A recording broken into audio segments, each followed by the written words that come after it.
Olá, eu sou Lívia Leão e esse é o Li no Livro.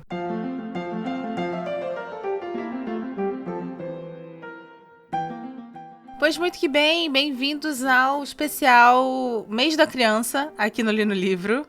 O ano passado a gente dedicou o Li no Livro de outubro como especial para livros de terror, né? Mas foi meio pesado, eu cheguei lá pro segundo livro da... Na época eu fazia 2 programas por semana, então eu cheguei lá no segundo, terceiro livro, já não aguentava mais cena de violência, gore, body horror. Aí eu falei assim, não, esse ano eu vou fazer algo diferente. E aí, um belo dia eu estava conversando com meu marido. Pra quem não sabe, eu sou uma pessoa que eu vim de uma infância de leitura, eu vim de uma infância de conto de fada, de livro infantil, eu lia muito quando era criança, e tanto que eu continuo lendo até hoje. E aí eu conversando com ele, eu falei assim, nossa, já sei, vou fazer um especial sobre meus contos de fadas favoritos, eu vou contá-los.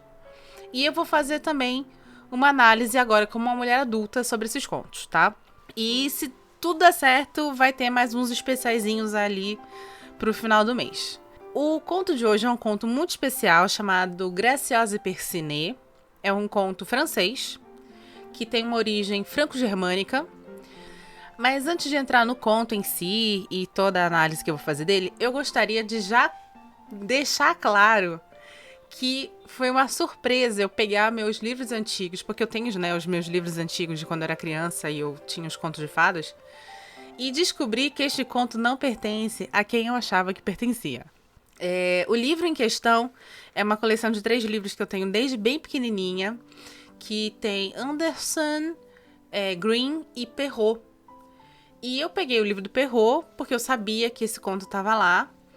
E eu falei assim, esse é meu conto favorito de Perrault, tal. Aí, quando eu estava fazendo a pesquisa pro Li no Livro, eu descobri que este conto não era de Perrault.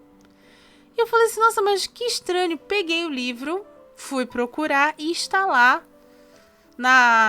numa das folhas de rosto do livro, escrito Contos de Perrault, bem grande e bem pequenininho ali no fundinho, lá no finalzinho, tá escrito em um conto da baronesa Marie-Catherine de Aulnoy. Quem é esta mulher? É a verdadeira mulher que escreveu o conto, tá? Então, este no livro, ele também vai ser uma forma de resgatar a verdadeira autora deste conto. Para quem não sabe, vamos por partes. Para quem não sabe, quem foi Charles Perrault? Charles Perrault, ele é conhecido como o pai dos contos de fada, tá? Ele é um francês, nascido em 1628, falecido em 1703. Ele tem em sua autoria, né, contos muito famosos, como, por exemplo, Bela Adormecida, Chapeuzinho Vermelho, Barba Azul, que é fabuloso, Gato de Botas, Cinderela, Riquet de Topete, que era o que eu ia fazer, na verdade, e acabei optando depois por Gracieuse Percinet, e Pequeno Polegar. Por que ele é chamado de o pai dos contos de fada? Porque ele, lá para 1690, por aí, ele já era um senhor de 60 anos, já tinha se aposentado. Ele foi superintendente do rei Luís XIV, né, na França. E ele se aposenta e ele começa, então, a pegar todos os contos que ele ouvia da mãe e de salões literários e vai estruturar esses contos. E lançar em um livro chamado Histórias ou Contos do Tempo Passado com Moralidades, que depois de algumas reedições vai se chamar Contos da Mamãe Gansa, que eu acho que é como chega aqui na América, como Contos da Mamãe Gansa. E por causa disso ele é considerado o pai dos contos de fada. A gente tem que ver que não só nesse programa, nos próximos que vão vir nas próximas semanas, é muito comum isso acontecer. Os contos que temos aqui não são contos que foi realmente a pessoa, ou o Perrault, ou os irmãos Green, ou, enfim, quem eu citar aqui, que sentou e escreveu o conto. Tirando a sereiazinha, que vai ser o conto do Anderson, todos eles vão pegar trechos de histórias que eles ouviram em algum momento, ou contos que foram passados de geração para geração de maneira oral, e eles vão então estruturar estes contos, juntando então com outras histórias. A gente vê isso aqui muito claramente no conto da Graciosa e Percinet, que é o conto que eu vou contar para vocês. Então, é muito comum que vocês vão escutar essa história que eu vou contar e percebam nela características de contos ou histórias que vocês já ouviram em outros locais, porque realmente era isso que aconteceu. Como eu falei, Graciosa e Percinet, ele é um conto de origem franco-germânica. Então, vocês vão ter trechos parecidos em outras lendas e outros mitos e outras histórias orais na França e na Alemanha, tá bom? Mas enfim, e aí onde é que entra Baronesa Marie Catherine Delanoë? Essa mulher, ela cunhou a expressão contos de fada quando ela lança um livro chamado Contos de Fadas, onde ela tem várias histórias, vários contos que, bem, são de fadas. Não tem muito para onde a gente correr, né? Falam sobre histórias que têm a figura da fada como principal. E é maravilhosa essa mulher, gente. Eu não conhecia ela, fiquei encantada com a biografia dela, porque ela vai se casar muito nova com um baronete. E não se sabe se esse baronete era um cara muito legal ou não, mas acredito que ela não seja, porque ela se junta com a mãe dela e mais 2 comparsas e forjam, olha isso, e forjam uma acusação de traição para esse marido dela ser preso e morto, para ela se livrar dele, entendeu? Olha o nível da guria, achei máximo. E aí o que acontece é que esse marido dela, acaba por provar essa inocência, e aí o feitiço vira contra o feiticeiro. Ela é obrigada, então, a mãe foge para a Espanha, os 2 comparsas são pegos e são mortos, e ela foge para a Inglaterra. E ela fica, então, muito tempo foragida da França. E, assim, a história da fuga dela é maravilhosa, porque, assim, reza a lenda, né, que mandaram buscar ela na casa dela e ela foge pelos fundos da casa, pulando uma janela que ficava muito alta, onde ela consegue descer parte desta altura através de uma escada pendurada. É uma coisa assim bizarra. E ela vai fugir então para Inglaterra e não se sabe como ela vai voltar para França como queridinha do Luís XIV, do mesmo rei do qual o Charles Perrault vai ser superintendente. Muito provavelmente, então, o Perrault conhece a Marie Catherine neste cenário. Ela vai fundar um salão de literatura, que era nada mais nada menos, um salão literário, que era nada mais nada menos do que um local onde intelectuais se juntavam sobre o comando de um anfitrião, que geralmente era uma pessoa rica, né? Como ela tá lá nas graças do rei, ela vai ter muito dinheiro. Ela banca, então, esses encontros intelectuais que duram a noite inteira, que eles ficam lá discutindo filosofia, história, e criando histórias, e um conta contos que criou, e outro fala poesias, né? E o Perrault provavelmente conhece ela ali através na corte, provavelmente quando tem contato com a história da Graciosa e do Percinet nesse salão literário. E, enfim, aconteceu alguma coisa aí que no meio do caminho, como sempre, a mulher ela é apagada da história e Graciosa e Percinet tornou-se, então, um conto de Charles Perrault no meio do caminho. Não é, tá bom? Vamos fazer justiça. E não vamos julgar a coitada, a gente não sabe como o baronete era como marido para merecer esse assassinato, não é mesmo? Enfim, se você aguentou até aqui, por favor, um pouquinho mais de paciência, vamos contar sobre Graciosa e Percinet depois do intervalo comercial.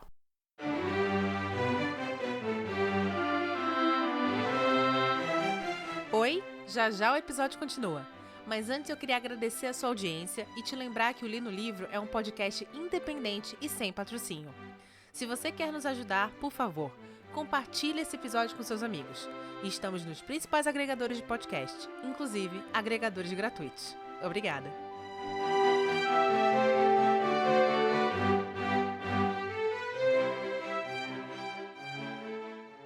Pois muito que bem, Graciosa e Percinet conta a história da princesa Graciosa, que tem uma mãe muito, muito bondosa, uma rainha fantástica. Ela é uma princesa de beleza estonteante, fabulosa, claro que loira branca dos olhos azuis, né? Porque é assim que gente bonita é descrita em contos de fadas, desde que o mundo é mundo. Até que, infelizmente, a mãe de Graciosa vai falecer, vai cair doente do nada e vai falecer. E o rei fica muito triste. Aí o rei fica muito triste, o médico do rei fala assim, vai procurar uma casa, vai fazer uma caçada, né? Vai matar, pra você esquecer sua esposa morta. E o rei, então, decide ir matar animais inocentes, né? Pra comemorar seu luto. E no meio do caminho ele cruza com uma baronesa chamada Resmungona, que é descrita no conto como a criatura mais horrenda da face da Terra. Hoje em dia, como uma adulta, eu consigo ver que ela é descrita apenas como uma mulher deficiente, tá? Ela tem uma perna 30 centímetros maior do que a outra. Ela tem corcunda, e isso eu nunca vou entender, na frente e atrás. Ela tem pele muito branca, porém com muitas espinhas, e cabelo ruivo, boca torta, nariz achatado, né? Ou seja, ela é uma criatura tosca, coitada, né? E ela é descrita também como tendo um ódio gratuito pela Graciosa. Vai saber lá por quê. Aliás, eu tive uma tia chamada Graciosa, te contei isso. Tive uma tia chamada Graciosa, acabei de lembrar. Enfim. Não vou mandar beijo pra tia Graciosa, porque eu acho que ela nem tá viva mais. Mas enfim, vamos continuar a história. Pois bem, o rei então fala assim, dona Resmungona, prazer. Tem como descolar um copo de água aí pra gente, por favor, né? Estamos numa caçada aqui, matando animais silvestres inocentes pra aplacar minha dor. Aí ela fala assim, claro, vamos lá, tem uma adega aqui no meu palácio gigantesco, vamos descer lá na adega. Eles descem na adega, chega lá e tem vários barris de vinho, né? E aí ele fala assim, nossa, quanto barril, isso é tudo pra você? Eu, se fosse a Resmungona, falava assim, sou alcoólatra assim, e daí? Entendeu? Mas enfim, esse programa tá muito estranho. Mas enfim, aí ele fala assim, nossa, é tudo pra você? Ela fala assim, tudo pra mim, menino. Deixa eu abrir aqui um vinho pra você. O que você prefere? Você prefere champanhe? Você prefere chardonnay? O que você prefere? Ele falou assim, eu gosto de champanhe. Juro, isso, gente, tá no livro, tá? Tá no livro que eu tenho. Aí ele falou assim, prefiro chardonnay. Aí, mentira, prefiro champanhe. Ela, tudo bem, vou abrir aqui. Ela abre o barril de vinho e em vez de sair a champanhe, sai pedras preciosas. Ela falou assim, gente, quem foi que botou isso aqui? Vai abrir outro barril de vinho e quando abre, sai moedas de ouro. E o terceiro barril que ela vai abrir, sai o quê? Espadas e mosquetes. E aí o rei fica assim com os olhos enormes pra baronesa e decide casar com ela ali. Que maravilha, né? E aí a gente já começa a entender que, na verdade, esse conto mostra muito claramente sobre como homens são vistos. E agora faz todo sentido ter sido uma mulher que escreveu. E uma mulher que tentou matar o marido ainda por cima, né? Porque claramente existe aí uma crítica sobre a forma com que homens nobres são vistos pela autora. E é muito louco, porque se você for ver, o que essa baronesa tem pra dar pra esse rei? Dinheiro e poderio bélico, que é algo extremamente importante, né? No período lá dos 1600, 1700, que é o período onde essa história é escrita. Então, enfim, ele pede então a baronesa em casamento o rei, a baronesa aceita, mas fala assim, eu só caso com você com uma condição, eu quero que você me dê total e completo controle sobre sua filha, a princesa Graciosa. E o rei não conta a conversa e fala assim, pois a minha filha é tua agora, pode fazer com ela o que você quiser. E aí, gente, essa cena é incrível, porque termina a cena, ela falando assim, então, meu querido, está aqui a chave da adega. E termina assim a cena, mostrando que literalmente o rei, por poderio bélico e dinheiro, vendeu sua filha. Que é o que reis faziam antigamente, não é? Vamos lembrar muito claramente da biografia da Imperatriz Leopoldina, do Paulo Rizzuti, que a gente tem aqui resenhado no podcast, onde é dito, né, que uma dos lemas da Casa Habsburgo era assim, não vou lembrar exatamente o lema, tá, gente? Mas era uma coisa assim, reinos e reinos fazem guerra. Tu, Áustria, casa-te. Porque era assim que era feito a diplomacia da Casa dos Habsburgo. Era feito através do quê? Casamentos dinásticos. E é quase isso não, é isso que está acontecendo aqui neste conto. O rei vai ter um casamento dinástico para juntar poderio bélico e poderio monetário. E quando é poderio monetário, não estou falando apenas de dinheiro em moeda. Ela também mostra para ele pedras preciosas, né? Então, é um poder monetário e bélico que aqui qualquer rei naquela época precisava para governar. Ele, em compensação, dá a própria filha. Pois muito que bem. Graciosa, já sabendo que espera o destino dela, porque ela sabe que a fama da baronesa a precede e ela entende muito bem que a baronesa detesta ela gratuitamente. Tá lá chorando em prantos no jardim, porque a baronesa tá para chegar no palácio, ela vai ter que então finalmente cumprir com o acordo de ser dada de presente para a baronesa. Quando um pajem, um rapaz que ela nunca viu na vida, se aproxima dela e se apresenta como sendo Percinet, que é um pajem que tá ali e fala assim, olha, eu sou teu, princesa, porque eu te amo, e o que você precisar de mim, tamo aqui. E ela fica ofendidíssima. E aí que a gente começa as várias facetas dessa história. Ela fica ofendidíssima, que ela fala assim, quem você pensa que é? Você é só um pajem. E você tem a coragem de se declarar apaixonado por mim, querido. Quem você pensa que é, meu bem? Aí ele falou assim, não, desculpa, mil perdões, eu acho que eu não me fiz muito claro.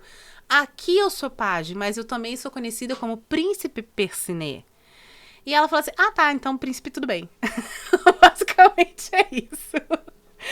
Tá, você é príncipe, então beleza, pode me adorar. Aí ele fala assim, olha, eu trouxe aqui um cavalo pra você entrar, né, na procissão que vai receber a baronesa. Ele é um cavalo um pouquinho difícil, mas eu tô segurando aqui as rédeas. Aí ela vai belíssima lá no cavalo branco, com o Percinet segurando as rédeas. Chega então na frente da baronesa, a baronesa fica puta com ela e fala assim, como assim? Teu cavalo é mais bonito que o meu, eu quero o teu cavalo agora. Aí ela desce do cavalo, a baronesa vai e sobe no cavalo. E o Percinet tá lá segurando o cavalo. E não fica muito claro na história, mas assim acredito eu. O Percinet, no momento que a baronesa sobe no cavalo da Graciosa, ele larga o cavalo, né? Ele larga a rédea. Não é descrito, mas eu acredito que ele largou a rédea ali. E o cavalo dá altos coices, sai correndo. A baronesa cai, fica com o pé preso no estribo do cavalo e é arrastada pelo cavalo pelo meio de um monte de espinhos. Quebra o braço, quebra a cabeça, né? Gente, é maravilhosa essa cena. Esse conto é fantástico. Ela se ferra inteira. Pois muito que bem, ela fica putaça, fala que a culpa toda foi da Graciosa. Então ela solicita que o rei mande a Graciosa aos seus aposentos naquela noite. Graciosa já vai se tremendo inteira, sabendo que vai dar alguma merda. Assim que ela entra no quarto da madrasta, baronesa corcunda, na frente e atrás, ela é atacada por 4 mulheres. Essas 4 mulheres têm... como é o nome do que elas estão falando? Do que elas têm na mão? Não são... É como se fossem varetas, né? Elas têm varetas, assim, e pra bater na Graciosa. Elas, então, arrancam toda a roupa da Graciosa, deixam ela completamente nua e vão bater nela, porque, por ordem da baronesa, ela precisa não ter mais um pedaço de pele sem um esfolado. Essa é o pedido. Aí, só que quando ela começa a apanhar, ela percebe que não tá doendo nada, porque o Percinet transformou aquelas varetas em plumas coloridas. E aqui a gente começa a entender que o Percinet, ele não é um príncipe comum, ele não é um pajem comum. Ele tem essa coisa de transformar as varetas em plumas. Ele tem a situação, quando ele se apresenta pra ela, ela fala assim, mas eu nunca te vi no castelo. Ele fala assim, é que eu estava invisível, estava discreto. E tem várias outras situações que acontecem, como, por exemplo, tem uma disputa, uma justa lá em homenagem à baronesa, a recuperação da baronesa, que quem ganha é o Percinet, que a gente sabe que é o Percinet, obviamente, mas é um cavaleiro misterioso que fala na cara da baronesa, na frente de todo mundo, olha, tu é feia pra caralho, quem é bonita é graciosa. Desnecessário, né, na minha opinião, o Percinet, pelo amor de Deus, mas enfim.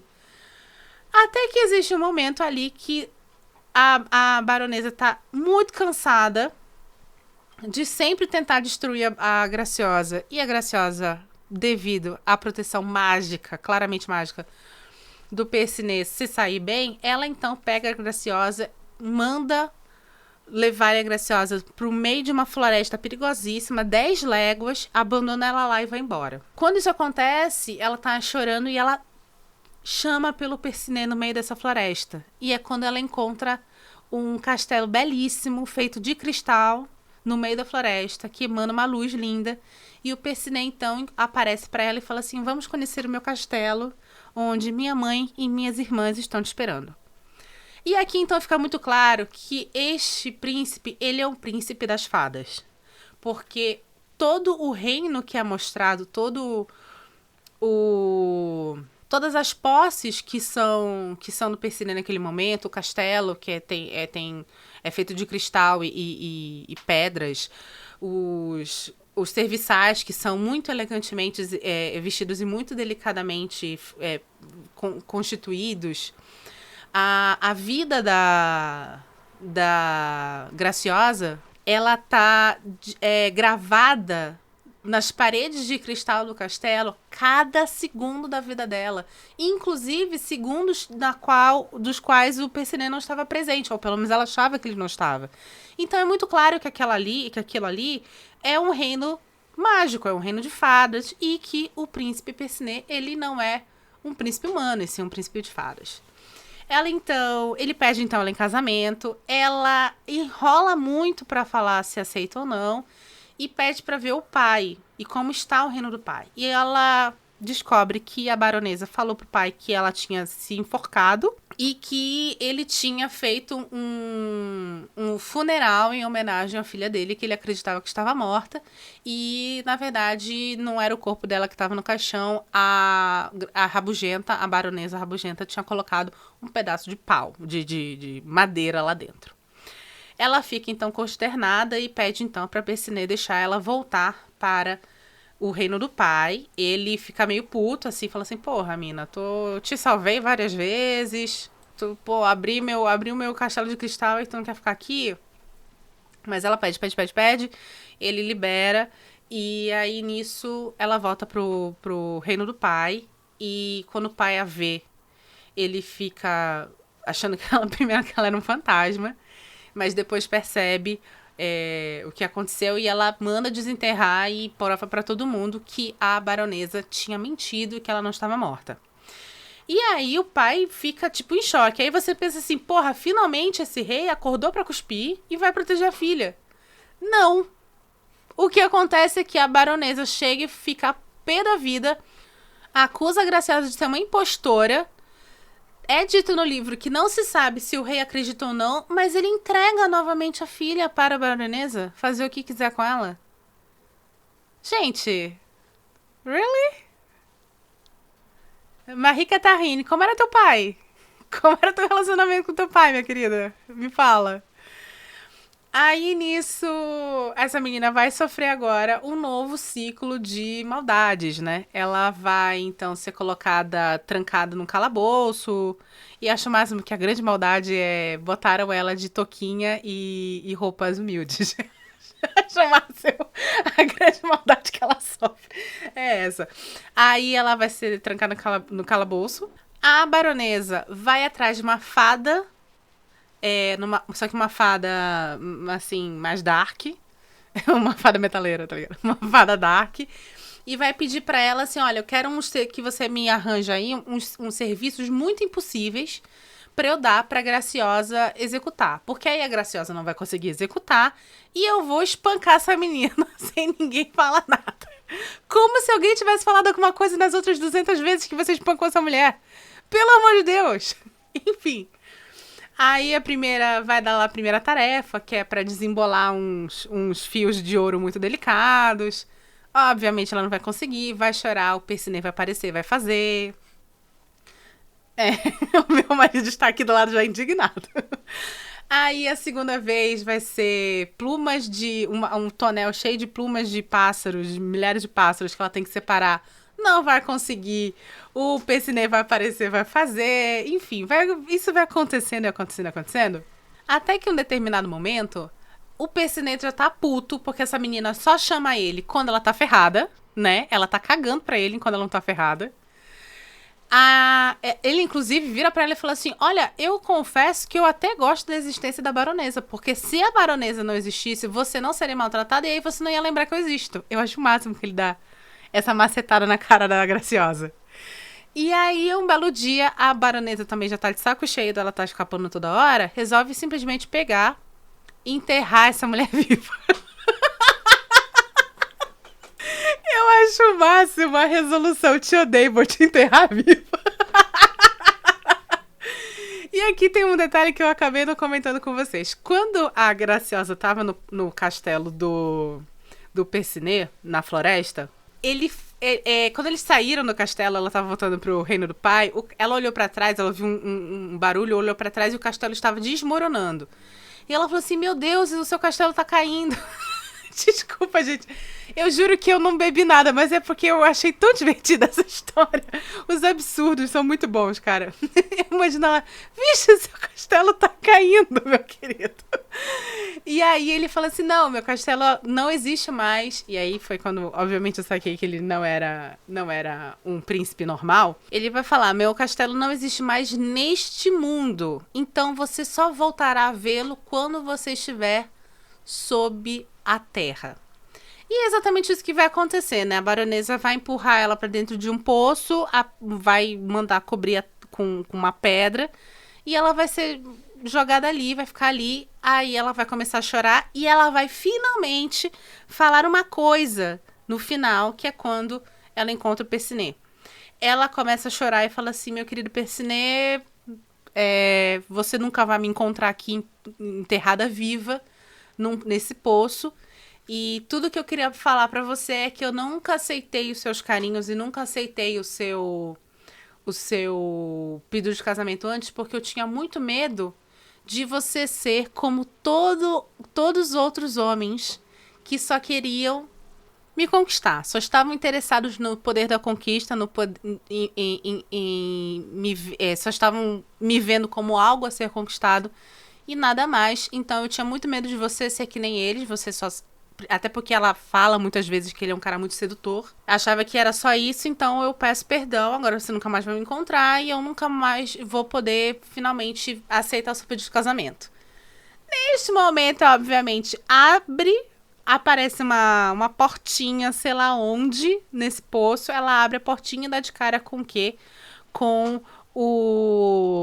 o castelo do Percinet, o castelo lá encantado, e aí a mãe do Percinet recebe ela aceita o casamento com ele e são felizes para sempre. E aí, quando eles se casam, várias fadas são chamadas de vários cantos do mundo. Uma delas que aparece lá é a fada perversa lá, que a baronesa contratou pra fazer a listagem de coisas impossíveis, né, de tarefas impossíveis. Ela pede perdão pra Graciosa, porque fica meio subtendido que o Percinet é o rei das fadas, né, o príncipe das fadas. Ela pede perdão pra Graciosa, a Graciosa fala assim, imagina, no hard feelings, fica tranquila.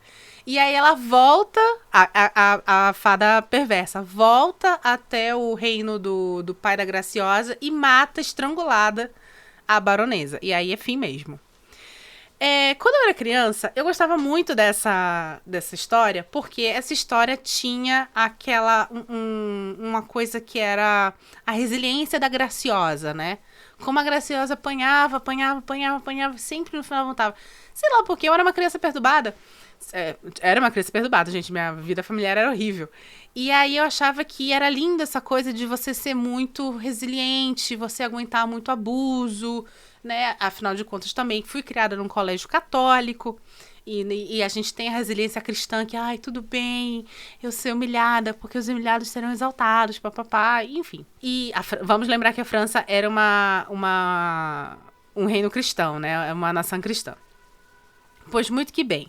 Mas ficou muito claro pra mim, desde criança, que no momento em que o Percinet fala pra ela, o meu castelo não existe mais neste mundo, e que ela só iria reencontrá-lo quando ela estivesse sob a terra, e é o que acontece, mesmo não ficando claro, pra mim, Graciosa está morta, tá? Pra mim fica muito claro que Graciosa morre no final deste conto. E, gente, uma hora a Graciosa tinha que morrer, porque o quanto essa mulher escapou de desgraça, uma hora a sorte acaba. Mas eu acho, hoje em dia, como adulta, mais interessante não esta questão, e sim interessante o fato de que Graciosa percebe que o seu destino foi tão escroto por causa do pai. Por causa do pai que colocou os interesses masculinos de poder e poder de conquista, poder bélico, acima do seu amor por sua filha, né? E assim como muito provavelmente, por ser tão descrita como uma mulher belíssima, Graciosa também percebia que todos os homens ao seu redor só queriam ela para uma única coisa. E aí, quando ela encontra Percinet, ela desconfia muito. Ela desconfia... Tem uma cena muito louca, que é quando ela encontra o castelo de cristal, que ela é descrito no conto que a primeira vontade dela não é nem correr pro castelo. É correr pro lado oposto do castelo. Porque ela fala assim, uma coisa tão linda, tão fantástica, tão maravilhosa, não pode ser boa. Olha como Graciosa pensa. E, gente, quantas vezes a gente já não escutou que quando a esmola demais o santo desconfia? Quantas vezes a gente já não escutou isso? E sem falar que, olha, eu não tô até evitando entrar no mérito feminista da questão, de que a mulher, ela é criada para conviver com homens escrotos e pensar assim, não, tudo bem, ele vai mudar por amor, porque se ele não mudar, sou eu que não fiz o meu trabalho bem como mulher. Ou a mulher aguentar ser abusada porque ela acha que, ai, tudo bem, nasci pra isso. Não vou nem entrar no mérito dessa questão, que pra mim é muito clara, tá? E agora, conhecendo o background da autora, fica mais clara ainda. Mas, ao mesmo tempo, preciso trazer aqui que acho muito interessante um ponto tão... que permanece até na modernidade, né? Estamos em 2022, existir num conto que foi escrito entre 1650 e 1705, né? Então o negócio é babado. Enfim, senhoras e senhores, eu me diverti muitíssimo relendo esse conto, muitíssimo. Peço até desculpas se perdi um pouco a compostura e dei muitas risadas, mas realmente achei fantástico reler, e eu tô louca pra reler outros contos, na verdade os mais trágicos. Agora eu fiquei com vontade de reler, porque eu acho que a minha visão de adulta vai ser muito, muito diferente do que a visão que eu tive sobre essas histórias quando eu era criança. Enfim, se você gostou desse episódio, fique conosco. Todas as segundas-feiras de outubro vamos ter contos de contos de fadas revisitados aqui e analisados em homenagem ao mês da criança. E compartilha, por favor, esse episódio. Eu tô no Twitter como Lívia Mulder. Você pode compartilhar esse episódio lá. Ele tá nos principais agregadores. Por favor, faça com que seus amigos escutem a gente também, pra gente chegar a mais pessoas. Meu nome é Lívia Leão e esse foi o Li no Livro.